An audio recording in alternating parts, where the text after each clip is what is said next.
गोपिका जीवनस्मरणं गोविंद गोविंद। सद्गुरु विठ्ठलदास महाराज की जय। త్రిలోకాధిపతి అయిన ఇంద్రుడు తన యొక్క అపారమైన యుద్ధంతో అసురులపైన దాడి చేసి అందరూ ఇలా భయపడుతూ పరిగెత్తుతున్నారు. ఆ సమయంలో వృత్రుణ్ణి వాళ్ళ సమాధానం చేసి, ఎవ్వరు వెళ్ళకండి, ఏమవుతుంది, ఇంకా ఎక్కువైతే మరణమే కదా సంభవిస్తుంది, పర్లేదు మనం యుద్ధం చెయ్యాలి అని చెప్పినా కానీ అసురులకి సమాధానం కాలేదు. ఆ సమాధానం కాకుండా అసురులు ఇంకా కూడా భయంతో పరిగెత్తుతున్నారు. ఆ సమయంలో అక్కడి నుంచి వృత్రుడు వచ్చి ఆ దేవతలను చూసి, ఇలా భయంతో పిరికితనంతో పారిపోయే వాళ్ళ దగ్గర మీ యొక్క పరాక్రమాన్ని చూపిస్తున్నారే, అది పెద్ద గొప్పదా, మీరు వీలైతే నా దగ్గర చూపించండి మీ యొక్క పరాక్రమాన్ని అంటూ నేరుగా వచ్చి ఆ దేవతల దగ్గర హేళనంగా మాట్లాడి పైన ఒక గర్జన చేశాడంట ఆ వృత్రుడు. ఆ గర్జనతో ఏమైందంటే అక్కడ ఉండే దేవతలందరూ, ఆ దేవతా సైన్యమంతా భయపడి అలా కింద పడిపోయారంట. ఆ దేవతా సైన్యం కింద పడిపోయిన వెంటనే తాను తన కాళ్లతోనే వాళ్ళని తన్నుకుంటూ ఆ త్రిశూలాన్ని భూమిలో ఇలా కూర్చుకొని పైన ఇంద్రుడిపై దాడి చేయాలి అంటూ వేగంతో ఆ వృత్రుడు ఇంద్రుడి దగ్గరకు వస్తున్నారు. ఆ ఇంద్రుడి దగ్గరకు వచ్చే సమయంలో ఇంద్రుడు ఏం చేశారంటే ఇలా వృత్రుని యుద్ధాతిథ్యం ఇచ్చేలాగా పిలిచి తన చేతిలో ఉత్తమమైన ఒక గదను పెట్టుకొని ఉన్నాడు ఇంద్రుడు. ఆ గదను వృత్రుడి పైన ఇలా వదిలాడంట. అందరూ చూస్తే ఈ గద వృత్రుడిని తీసుకెళ్ళిపోతుంది ఎక్కడైనా అని ఆశ్చర్యంగా చూస్తూ ఉండేటప్పుడు సామాన్యంగా తన ఎడం చేతితో ఇలా తాకాడంట ఆ గదను. ఆ గద ఇలా పీస్గా ముక్కలుగా కింద పడిపోయింది. అంత పరాక్రమశాలిని అందరూ చూస్తూ ఆ వృత్రుడిని చూసి ఆశ్చర్యపడుతున్నారు. అంతేకాకుండా ఇప్పుడు పైన ఏం జరిగిందంటే ఆ ఇంద్రుడు ఎప్పుడూ ఐరావతం పైన కూర్చొని యుద్ధం చేసేదానికి వస్తాడు. అప్పుడు యుద్ధం చేసేదానికి వచ్చేటప్పుడు ఆ ఐరావతం కూడా యుద్ధం చేసేటప్పుడు ఎలా అనుకూలంగా ఉండాలి అని బాగా ట్రైన్ అయ్యి ప్రయత్నంతో వచ్చింది. అది అలా వచ్చిన ఐరావతాన్ని వెళ్ళి ఎలాగో తన యొక్క ముష్టితో ఆ ఐరావతం తలపైన ఒక గుద్దిన వెంటనే ఆ ఐరావతంతో పాటు ఇంద్రుడు కూడా అలా బొర్లుకుంటూ పోయి కింద పడ్డాడంట. దీన్ని చూసి దేవతలు అసురులు అందరూ భలే భలే అని అందరూ అలాగా అతన్ని పొగిడారంట. ఇలాంటి యుద్ధం మేము ఎక్కడి నుంచి చూడలేదు, ఇంత పరాక్రమశాలిన ఇంద్రుడినే నువ్వు కింద తోసేసావే అంటూ అందరూ బాగా యుద్ధం చేస్తే దాన్ని పొగుడతారు కదా, అలా వృత్రుడిని చూసి రెండు పక్షంలో ఉండేవాళ్ళు పొగిడారంట. అలా ఇలా ఇంద్రుడు కింద పడిపోయిన తర్వాత ధర్మతః యుద్ధం చెయ్యాలి అంటూ వృత్రుడు పైన కింద పడిన ఇంద్రుడిని ఏం చేయలేదు. కింద పడిన ఇంద్రుని నువ్వు సమాశ్వాసం చేసుకొనిరా, మళ్ళీ యుద్ధం చేస్తాము అంటూ అతను సరి అయ్యేంత వరకు ఇక్కడ కాచుకొని ఉన్నానంట వృత్రుడు. పైన ఇంద్రుడిని చూసి వృత్రుడు మాట్లాడారంట. ఏమి మాట్లాడారంటే, నువ్వు పిరికివాడివి, నువ్వు చేసింది చాలా తప్పు. ఎందుకంటే నా సహోదరుడు నీ గురువైన విశ్వరూపుణ్ణి ఆయన నిద్రపోయేటప్పుడు ఎవరికీ తెలియకుండా నువ్వు సంహారం చేశావు. నువ్వు చేసింది న్యాయమా? ఇలా చేసింది చాలా తప్పు. ఇలా నువ్వు అధర్మంగా చేసినందువల్ల అతను కానీ ఇలా మేలుకొని ఉండేటప్పుడు నువ్వు కానీ వెళ్ళినావంటే తన యొక్క తపస్సుతో నిన్ను సంహరించేవాడు. అది కాకుండా నువ్వు ఇలా చేసినందువల్ల నువ్వు చేసినది తప్పు. అందుచేత ఈ పైన ఏం జరగబోతుందంటే నా తండ్రికి పైన నా సహోదరునికి మంచి చేసేలాగా నేనేం చేయబోతానంటే నా యొక్క అపారమైన యుద్ధంతో నిన్ను నీ శరీరాన్ని ఇక్కడ కింద వేసి నిన్ను మరణం వరకు తీసుకెళ్ళిపోతాను. తర్వాత నిన్ను చంపి నీ శరీరాన్ని భూలోకంలో వేసి భూలోకంలో ఉండే పక్షులు రాబందులు వచ్చి నిన్ను వచ్చి నీ శరీరాన్ని తినేలాగా నేను చేయబోతాను. పైన ఇదే జరగబోతుంది నువ్వు చేసినందువల్ల, అంత కోపం ఉంది అని ఇంద్రుణ్ణి ఇలా కోపంతో ఆ యుద్ధ సమరంలో వృత్రుడు మాట్లాడారంట. ఇవన్నీ చెప్పి పైన ఇంద్రుడు అనేవాడు ఇంకా ఉండడు. త్రిలోకాధిపతి ఇంద్రుడు కాడు, నేనే నిన్ను సంహరించి ఆ చోటులో నేను కూర్చొని అసురులతో పాటు యాగయజ్ఞం కూడా నేను చేస్తాను. నేను యాగయజ్ఞం చేసి ఆ భైరవమూర్తికి సంతోషపడేలాగా అన్ని కార్యములు చేసి ఆయన సంతోషింపచేస్తాను, పైన ఇది చేస్తాను అంటూ ఇలా గర్వంతో ఇంద్రుడి దగ్గర మాట్లాడుతున్నాడు. ఏమి నువ్వు పైన యుద్ధానికి రా, ఇలాగే ఎందుకు పడుకోనున్నావు? ఒకటి ఏం జరుగుతుంది, నేను నిన్ను గెలుస్తాను, లేకపోతే నువ్వు నన్ను సంహరిస్తావు, ఏదైనా ఒకటి జరుగుతుంది, ఇలాగే ఉండదు, పైన యుద్ధానికి రా అంటూ ధైర్యంగా యుద్ధాదిత్యానికి ఇంద్రుణ్ణి పిలిచారంట ఆ వృత్రుడు. ఇలాగంతా గర్వంతో కోపంతో మాట్లాడి ఇప్పుడు తాను శాంతమయ్యి పైన ఇంద్రుడి దగ్గర చెప్పాడంట, ఇంద్ర, నువ్వు వచ్చి నన్ను సంహరించేదానికి సాక్షాత్ భగవంతుడైన నారాయణ్ణి ఆశ్రయించి ఆ దధీచి మహర్షి యొక్క వెన్నుముక్క నుంచి ఒక వజ్రాయుధం చేసి తీసుకొచ్చి పెట్టుకోనున్నావు కదా, దాన్ని ఎత్తి ప్రయోగం చెయ్యి. నువ్వు ఇప్పుడు వదిలే ఈ ఆగ్నేయాస్త్రం, వరుణాస్త్రం, ఇవన్నీ వీటన్నిటి వల్ల నన్ను ఏమి చేయలేదు అని నీకు తెలుసు, నాకు తెలుసు. అందుచేత నువ్వు అక్కడి నుంచి వరం తీసుకొని వచ్చినావు కదా, ఆ వజ్రాయుధాన్ని దాన్ని ఉపయోగించు. ఇప్పుడు లోబిగా ఉండే వాడి దగ్గర వెళ్ళి ఏదైనా డబ్బులు అడిగితే నన్ను ఇస్తాను అంటూ ఇలా ఆలస్యం చేస్తూనే ఉంటాడు కదా, అలాగ నువ్వెందుకు ఆలస్యం చేస్తున్నావు? పైన దాన్ని ప్రయోగించు అని అంటున్నారంట. ఏమిటంటే, నీ చేతిలో ఆ అస్త్రం ఉందని నాకు తెలుసు, నాకు తెలియదని నువ్వేమి, నాకు తెలియకుండా ఆ అస్త్రాన్ని నువ్వు తయారు చేస్తున్నావు నువ్వు అనుకోవద్దు, అన్ని విషయాలు నాకు తెలుసు. అంతేకాకుండా నువ్వు అనుకోవచ్చు, ఈ వజ్రాయుధం అనేది నీ చేతిలో ఉంది, దాంతో వచ్చి నన్ను సంహరించామంటే నేను చనిపోతాను, నాకు మరణం సంభవిస్తుందని ఒక్క పూట కూడా నువ్వు తలుచుకోవద్దు. నీ వల్ల నన్ను సంహరించేదానికి నీ వల్ల కాదు అని నాకు తెలుసు, నీకు తెలుసు. నువ్వేం చేసినావంటే నేరుగా భగవంతుని దగ్గర వెళ్ళి శరణాగతి చేసినావు. భగవంతుడు ఇచ్చిన ఉపాయం వల్ల, సాక్షాత్ శ్రీమన్నారాయణుడే చెప్పిన ఆయన యొక్క వాక్కు వల్ల, దధీచి మహర్షిని యొక్క తపస్సు వల్లనే ఈ వజ్రాయుధం అనేది తయారైంది. దానివల్లనే నాకు మరణం సంభవిస్తుంది, నీ యొక్క పరాక్రమం వల్ల కాదు. అది నువ్వు తెలుసుకో మొదట. పైన నారాయణుడు అన్నారు కదా, ఆ సాక్షాత్ నారాయణుడు ఏది చెప్పినా సరే, ఆయనను సంహరించమని నీకు ఉపాయం చెప్పినా కూడా సరే, నన్ను కాపాడమని చెప్పినా కూడా సరే, ఆయన ఏమి చేస్తే అది సరి. ఎందుకంటే ధర్మాత్మమైన ధర్మవంతుడైన మూర్తి అయినా ఆయన ఎక్కడ ఉంటాడో అక్కడ జయం అనేది ఉంటుంది, శ్రీ అనేది ఉంటుంది, న్యాయం అనేది ఉంటుంది, ధర్మం అనేది ఉంటుంది. అందుచేత ఆయన ఏమి చెప్పినా సరి, ఆయన చెప్పే కదా నువ్వు ఈ వజ్రాయుధాన్ని తీసుకొచ్చినావో దానిపైన ప్రయోగించు, ఎందుకు ఆలస్యం చేస్తున్నావు అంటూ గంభీరంగా మాట్లాడారంట. నువ్వేమనుకుంటున్నావు? భగవంతుని దగ్గర నీకు ఎక్కువ ఆశ నీ పైన, అందుచేతనే నీకు వచ్చి ఇలాంటి ఉపాయములన్నీ ఇచ్చినావు అని అనుకుంటున్నావా? నీకొచ్చి విషయములు తెలియదు, నువ్వు అల్పుడివి. ఎందుకంటే నువ్వు త్రిలోకాధిపతివి, నువ్వు ఇంద్రుణ్ణి అని నువ్వు అనుకొని గర్వంతో ఉన్నావు కదా. త్రిలోకాధిపత్యం అనేది చిన్న పదవి, దీనితో ఏం చేయగలుగుతావు? నీ త్రిలోకాధిపత్యం మేము చూస్తున్నాం కదా, ఎప్పుడు చూసినా ఎవరితోనైనా జగడాలు వేయడం, అప్పుడప్పుడు ఇది ఎవరికైనా మారటం, తన పదవిని తనతో పెట్టుకోవాలి అంటూ నువ్వు ఎన్ని తపనలు పడుతున్నావు, అదన్నీ మేము చూస్తూనే ఉన్నాం కదా. అందుచేత ఇది ఒక పెద్దది కాదు, ఇది ఒక త్రిలోకాధిపత్యం అనేది. నువ్వేమనుకుంటున్నావు? భగవంతుడు నీ పక్షంగా ఉంటున్నాడు, త్రిలోకాధిపత్యం నీకు ఇచ్చినందువల్ల భగవంతుడు నీ పక్క ఉన్నాడు అనుకుంటున్నావు.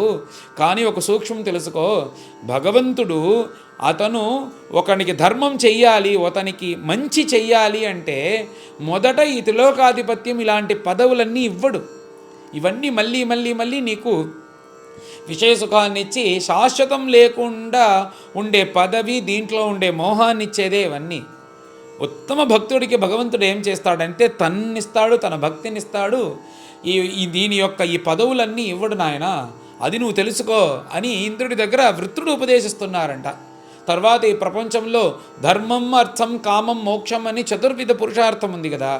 ఈ ధర్మం, అర్థం, తర్వాత డబ్బు, కామం అనేది మన యొక్క ఆశ, తర్వాత మోక్షం, చతుర్విధ పురుషార్థం అంటూ అని చెప్తారు. ఇప్పుడు చతుర్విధ పురుషార్థంలో శ్రేష్టమైనది ఏది అంటే మోక్షం. ఉత్తమమైన భక్తుడికి భగవంతుడు ఏం చేస్తాడంటే మొదట ఉండే ధర్మం, అర్థం, కామం వీటన్నిటినీ నిర్మూలంగా నాశనం చేస్తాడు.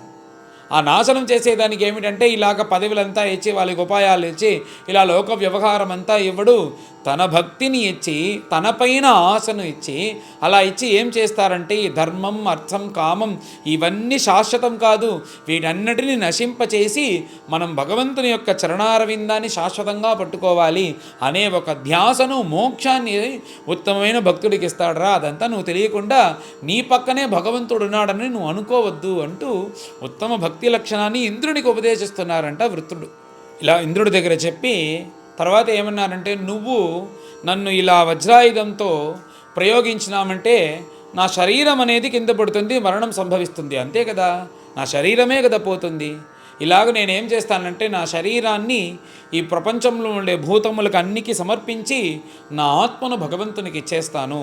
ఎలాగైతే యుద్ధ సమరంలో వచ్చి వాళ్ళు యుద్ధం చేసి తన శరీరాన్ని వదిలిపెడతారో అలాగా యోగులు ఎలాగైతే యోగ ధ్యానం చేసి సమాధి స్థితిలో వాళ్ళ శరీరాన్ని వదిలిపెట్టి భగవంతుని యొక్క చరణారవిందాన్ని చేరుకుంటారో అలాగనే నేను కూడా ఈ యుద్ధ సమరంలో నా శరీరాన్ని వదిలిపెట్టి భగవంతుని యొక్క చరణారవిందాన్ని చేరుకోబోతాను, పైన ప్రయోగం చెయ్యి అని చెప్పి కొంచెం నాకు కొన్ని నిమిషముల సమయం కావాలి. ఇంతసేపు నీతో మాట్లాడినాను, పైన నా నాచురైన భగవంతుని దగ్గర కొన్ని ప్రార్థనలు ఉన్నాయి, అది చేసుకొని తర్వాత నీతో యుద్ధానికి వస్తాను అంటూ ఇంతసేపు ఇంద్రుడితో మాట్లాడిన ఆ వృత్రుడు పైన భగవంతుని గురించి ఒక 4 శ్లోకములు, అత్యద్భుతమైన శ్లోకములు. ఈ 4 శ్లోకములు ఈ 6వ అధ్యాయంలో చివరిలో ఉంది. దీన్ని మనం ప్రతిరోజు భగవంతుని యొక్క సన్నిధిలో చెప్పాలి భక్తి కావాలంటే. అలా ఉత్తమ భక్తి లక్షణాన్ని దీంట్లో వివరించారు వృత్రుడు. అగంహరే తవ పాదైకమూల దాసానుదాసో భవితాస్మి భూయ అంటూ, హే ప్రభో, నీకు నేను ప్రత్యక్షంగా దాసుడుగా ఉండాల్సిన అవసరం లేదు, నీ దాసులకి దాసుడిగా ఉంటే చాలు, అంత మాత్రమే భక్తి నా దగ్గర ఉంది, అలాగ నువ్వు నన్ను స్మరిస్తే చాలు, నీ కృప నాకుంటే చాలు అంటూ ఇలా ఉత్తమ భక్తి లక్షణుడు. ఉత్తమ మహాత్ములు భక్తులందరూ తనను యొక్క పెద్దగా చూపించుకోరు, తాను ఒక అపరాధి అని అందరూ మాట్లాడతారు. దీనైతే దాసస్య దాసః అని అన్నారు. కులశేఖర ఆళ్వార్ అనే ఒక మహాత్ములు తన యొక్క ముకుందమాల స్తోత్రంలో తద్భృత్య భృత్య పరిచారక భృత్య భృత్య భృత్యస్య భృత్య ఇతి మాం స్మర లోకనాథ అంటూ 7 పరంపరలో భృత్య భృత్య భృత్య అంటూ ఆ చివరిగా ఉండే ఒక భృత్యుడు ఉంటాడే దాసుడు, ఆ దాసుడిగా నువ్వు నన్ను స్మరిస్తే చాలు ప్రభు, అంతవరకే నా భక్తి అనేది ఉంది, నీ కృపతో అంత మాత్రం స్మరిస్తే చాలు, నేను క్షేమంగా ఉంటాను అంటూ అలా ఆయన అన్నారు. ఇలా ఉత్తమ భక్తి లక్షణంలో ఉండే వాళ్ళందరూ అలాగనే అంటారు, ప్రభు నీకు సాక్షాత్తు కైంకర్యం చేసే భాగ్యం కూడా నేను చేయలేదు, అంత గొప్ప మహాత్ముడివి నువ్వు. అహం హరే తవ పాదైకమూల దాసానుదాసః, నీ చరణారవిందాన్ని అనవరతము సేవ చేసుకునే మహాత్ముల యొక్క చరణారవిందాన్ని నాకు సేవ చేస్తే చాలు, వాళ్ళ యొక్క దాసులుగా ఉంటే చాలు. ఇంకా పైన ఈ ప్రపంచంలో మనసు ఒక పక్క తీసుకెళ్తోంది, శరీరం ఒక పక్క తీసుకెళ్తోంది, వాక్కు మనకు కావాల్సింది ఏదన్నీ అన్నీ మాట్లాడుతున్నాము, తింటున్నాము. ఈ మనస్సు వాక్కు కాయం త్రికరణం ఉంది కదా, ఈ త్రికరణంతోనూ నేను నిన్నునే స్మరించాలి. త్రినీత వాక్కర్మ కరోతు కాయః మనస్మరేత అసుపతే. ఈ మనస్సు వాక్కు కాయం అనేది నీకే సమర్పణం అవ్వాలి, అనవరతము నేను ధ్యానం చేయాలి అంటూ చెప్పి తరువాత అసుపతి ప్రాణకాంత అని పిలిచారు. ఈ ప్రాణకాంత అని అందరూ చెప్పలేదు, ఇది ఉత్తమమైన భక్తి లక్షణం ఉంటేనే ఈ ప్రాణకాంత అని చెప్పేదానికి అర్హులు. ప్రాణకాంత అని ఎవరన్నారంటే సాక్షాత్ సీతాదేవి అనింది. ఎలాగనిందంటే దేవి ఇలా సుందరకాండంలో లంకలో ఉండేటప్పుడు రావణుడు వచ్చి ఇంకో 2 నెలలు మాత్రమే నీకు గడువు, దాని తర్వాత నువ్వు వచ్చి నేను నిన్ను సంహరిస్తాను అని వెళ్ళిన వెంటనే అంతవరకు రాముడి యొక్క కృప కోసం ఎదురు చూస్తూ ఉన్న దేవి ఇప్పుడు పైన ఏం చేసిందంటే నా శరీరం మనస్సు వాక్కు అన్నీ రామార్పణం. ఇప్పుడు 2 నెలలు ప్రాణభిక్ష పెట్టి వెళ్ళాడు కదా ఈ రావణుడు, అప్పుడు ఈ ప్రాణం అనేది రావణునికి సొంతమైపోయింది. అందుచేత ఈ ప్రాణాలనే రావణునికి సొంతంగా ఉండే ప్రాణంగా దీన్ని పెట్టుకోను, నా నాథుడికే ఈ ప్రాణం సొంతం అంటూ ఆత్మహత్య చేసుకోవాలి అంటూ ఇలా దేవి అప్పుడు నిర్ణయించుకుంది. అలాగ ఉత్తమ భక్తి అంట ప్రాణకాంత అంటే ఏమిటంటే తన సర్వస్వము ప్రాణం వరకు భగవంతునికి అర్పణం చేసేది. ఇది మాత్రమా అన్న రుక్మిణీదేవి భగవంతుడికి భక్తి చేసేటప్పుడు ఆ రుక్మిణీదేవిని వాళ్ళ ఇంట్లో వాళ్ళందరూ శిశుపాలను గురించి పెళ్లి చేయాలి అని నిర్ణయించుకున్నారు. కానీ రుక్మిణీదేవికి కృష్ణుడిని వివాహం ఆడాలి అనే ఆశ. అప్పుడు కృష్ణుడికి ఒక లెటర్ రాసి పంపించింది, ఒక కవిత రాసి పంపించింది. దాంట్లో చివరిగా ఏమనిందంటే హే అసుపతే అసూని త్యక్వా అని అనింది. అసు అంటే ప్రాణం, ఇక్కడ కూడా ఆయన అసుపతే అన్నారు. ఏమిటంటే ఇప్పుడు ఈ జన్మలో ఇప్పుడు వీళ్ళంటున్నారు వాళ్ళంటున్నారు అంటూ ఈ శరీరాన్ని ఈ తలను శిశుపాలుడికి నేను వంగను.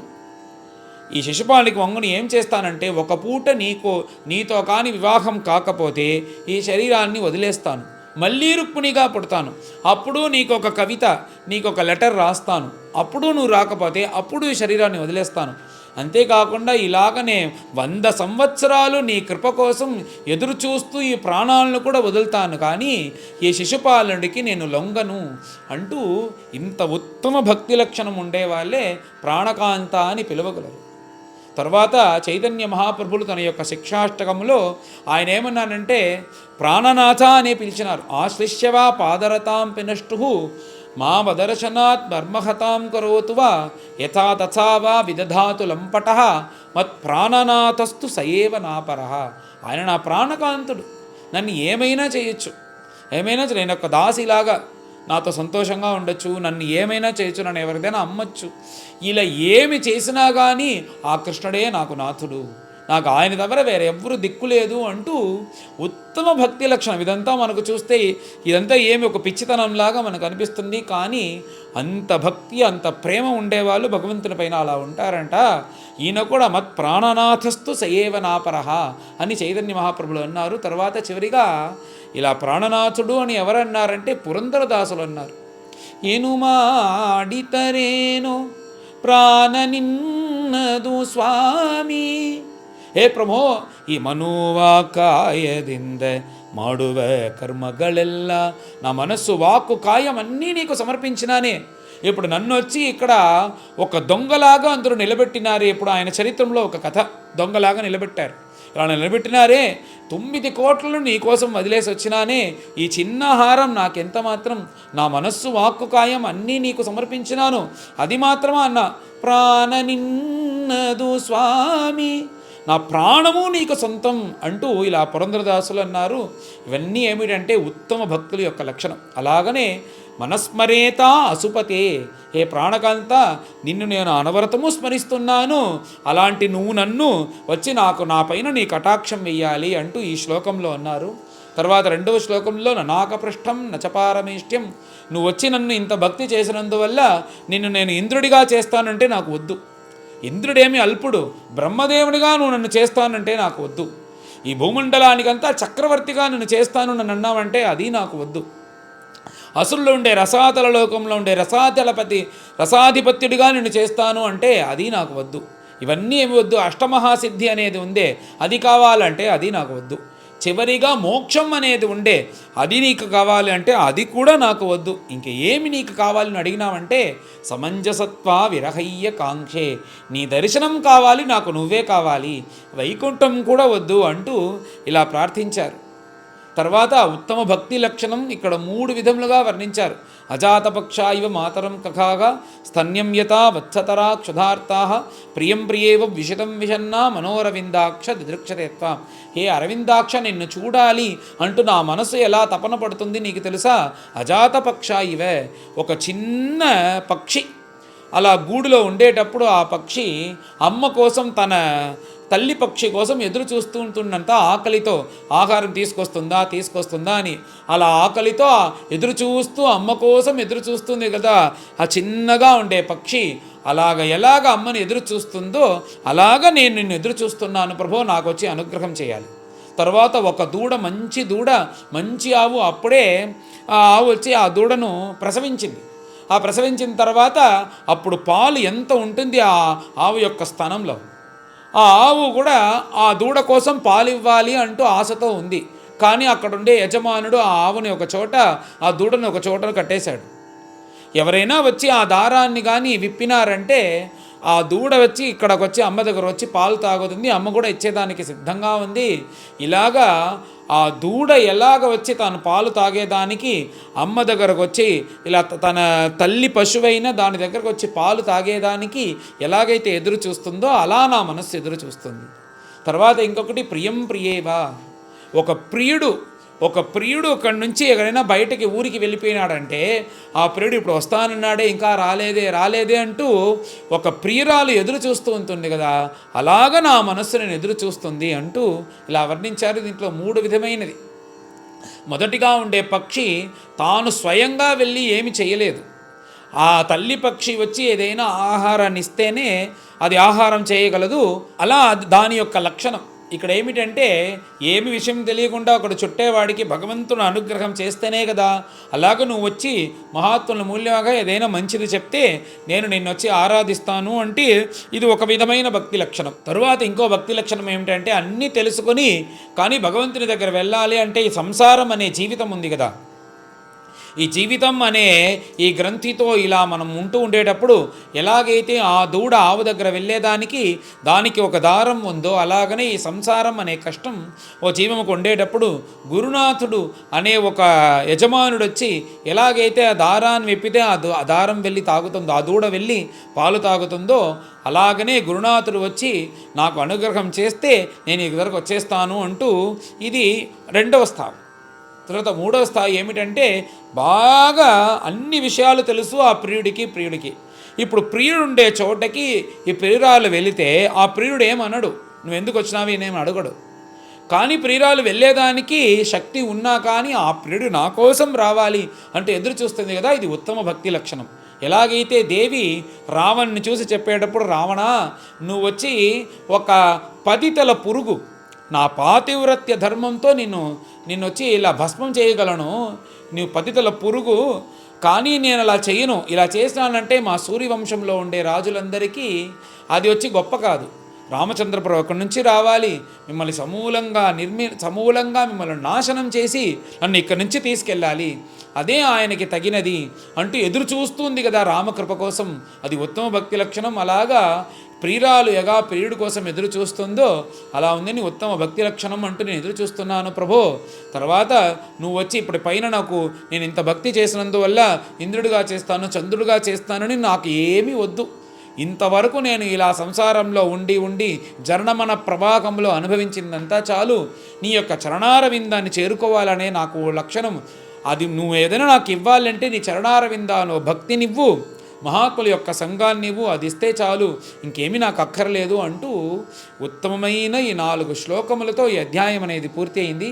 దీనివల్ల వృత్రుని యొక్క మనస్సు ఎంత భక్తుడు అనేది మనకు తెలిసేదానికి వీలవుతుంది. అందుచేత ఈ 4 శ్లోకములు చివరిగా ఉండే ఈ 4 శ్లోకములు ప్రతిరోజు మనం భగవంతుని యొక్క సన్నిధిలో చెప్పాలి. చెప్తే మనకు భగవంతుని యొక్క చరణారవిందో భక్తి అనేది వృద్ధి అవుతుంది. ఈ ఉత్తమమైన శ్లోకములు ఈ వృత్తుని యొక్క భక్తి లక్షణంతో ఈ అధ్యాయం అనేది పూర్తవుతుంది. పైన అందరం కలిసి పారాయణం చేస్తాం. అథైకాదశోऽధ్యాయః శ్రీశుకం ఉవాచ తయేవం శంసతో ధర్మం వచః పత్యురచేతసః నైవాగృహ్ణన్ భయత్రస్తాః పలాయన పరానృప విశీర్యమాణాం పృతనాం ఆసురీం అసురర్షభః కాలానుకూలైః త్రిదశైః కాల్యమానాం అనాథవత్ దృష్ట్వా అతప్యత సంక్రుద్ధః ఇంద్రశత్రురమర్షితః తాన్నిర్వాయౌజసా రాజన్ నిర్భత్స్యేదమువాచః కిం వ ఉచ్చరితైర్మాతుః ధావద్భిః పృష్ఠతో హతైః నహి భీతవధశ్లాఘ్యో న స్వర్గ్యః శూరమానినాం యది వః ప్రధనే శ్రద్ధా సారం వా క్షుల్లకా హృది అగ్రే తిష్ఠత మాత్రం మే న చేత్ గ్రామ్యసుఖే స్పృహా ఏవం సురగణాన్ క్రుద్ధః భీషయన్ వపుషారిపూన్ వ్యనదత్ సుమహాప్రాణః ఏన లోకా విచేతసః తేన దేవగణాః సర్వే వృత్రవిస్ఫోటనేన వై నిపేతుః మూర్ఛితా భూమౌ యథైవాశనినా हताः ममर्दपद्भ्यां सुरसैन्यमातुरं निमीलिताक्षं रणरङ्गदुर्मदः गां कम्पयन् उद्यतशूलवोजसा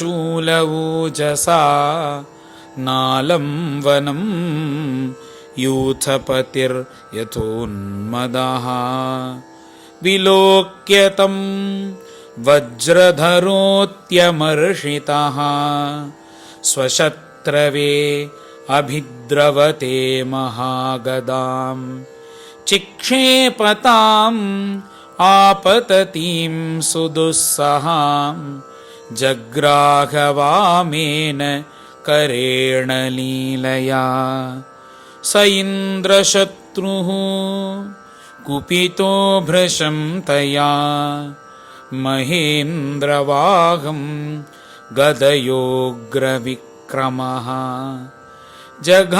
जघानकुम्भस्थल उन्नदन् मृधे तत्कर्म सर्वे समपूजयन् नृपा ऐरावतः वृत्रगदाभिमृष्टाः विघूर्णितोद्रिः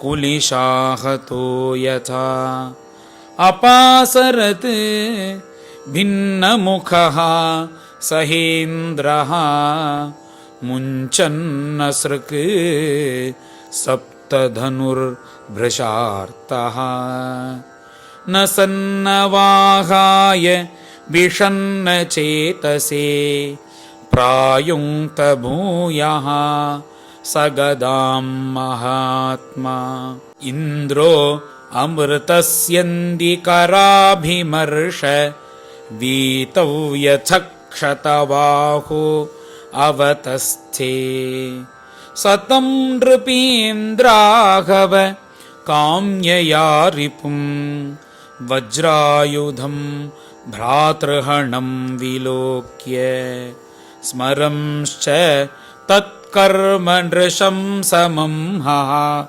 शोकेन मोहेन हसन् जगाद वृत्रोवाच दिष्ट्या भवान् मे समवस्थितो रिपुः यो ब्रह्मः गुरुः भ्रातृः च दिष्ट्या नृणः अद्याहमसत्तमत्वया मच्छूलनिर्भिन्नधृताचिरात् यो नोऽग्रजस्यात्मविदो द्विजातेः गुरोः अपापस्य च दीक्षितस्य विश्रभ्य खड्गेन शिरांस्य वृश्चत् पशोरिवाकरुणः स्वर्गकामः ह्रीश्रीदया कीर्तिभिरुज्झितं त्वां स्वकर्मणा पुरुषादैश्च गर्ह्यं कृच्छ्रेण मच्छूल विभिन्नदेहम् अस्पृष्टवह्निं समदन्ति गृध्राः अन्येनु ये त्वेह नृशंसमज्ञाः ये ह्युद्यतास्त्राः प्रहरन्ति मह्यं तैर्भूतनाथान् सगणान् निशात त्रिशूलनिर्भिन्न गलैर्यजामि अथो हरे मे कुलिशेन वीरा हर्ता प्रमथ्यैव शिरो यदीह तत्राणृणो भूतबलिं विधाय मनस्विनां पादरजः प्रपत्स्ये सुरेश कस्मान्न हिनोषि वज्रं पुरस्थिते वैरिणि मय्यमोघम् मा संशयिष्टा न गदेव वज्रं स्यान्निष्फलं कृपणार्थेव याञ्च नन्वेषवज्रस्तव शक्रतेजसा हरेर्दधीचेः तपसा च तेजितः तेनैव शत्रुं जहि विष्णुयन्त्रितो यतो हरिः विजयः श्रीर्गुणास्ततः अहं समाधाय मनो यथाह सङ्कर्षणः तच्चरणारविन्दे त्वद्वज्ररंहो लुलितग्राम्यपाशः गतिं मुनेः यामि अपविद्धलोकः पुंसां किलैकान्तधियां स्वकानां याः सम्पदो दिवि भूमौ रसायां नराति यद्वेष उद्वेग आधिः मदः कलिः व्यसनं सम्प्रयासः त्रैवर्गिकायास विघातमस्मत् पतिर्विधत्ते पुरुषस्य शक्र ततोऽनुमेयः भगवत्प्रसादः यो दुर्लभः अकिञ्चन గోచరోన్యైః. పైన ఈ 4 శ్లోకములు ఇది భగవంతుని యొక్క ఉత్తమ భక్తి లక్షణం వృత్రుడి వల్ల వర్ణించింది. మన భాగవతంలో కొన్ని శ్లోకములు చాలా చాలా ముఖ్యమైనవి. అది మనం ప్రతిరోజు పారాయణం చేయాలి, భగవంతునికి సమర్పించాలి, ఆ అర్థం తెలుసుకొని చెప్పాలి అనేది కొన్ని శ్లోకములు ఉన్నాయి. దాంట్లో ముఖ్యమైన శ్లోకం ఈ వృత్రుని యొక్క ఉత్తమ భక్తి లక్షణం. ఇది 4 శ్లోకములు.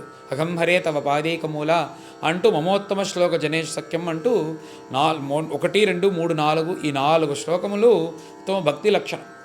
వీటిని మనం ప్రతిరోజు భగవంతుని యొక్క చరణారవిందాన్ని స్మరిస్తూ భగవంతుని యొక్క సన్నిధిలో కానీ చెప్పినామంటే మనకు భక్తి అనేది వృద్ధి అవుతుంది. అందరూ దీన్ని ఈ ఉత్తమమైన శ్లోకాన్ని ప్రతిరోజు పారాయణం చేయాలి. అందుచేత ఈ ముఖ్యమైన శ్లోకములను మీరు కూడా దీన్ని రాసి పెట్టుకొని ప్రతిరోజు వీలైనంత వరకు ఇది భగవంతుని యొక్క చరణారవిందంలో సమర్పించి ఆయన్ని స్మరిస్తూ చెప్పాలి అందరిని వేడుకుంటున్నాను. పైన ఈ 4 శ్లోకములను అందరూ కలిసి చెప్తాం. అహం హరే తవ పాదైకమూల దాసానుదాసో భవితాస్మి భూయః మనస్మరేతా అసుపతేః గుణాంస్తే గృణీతవాక్కర్మ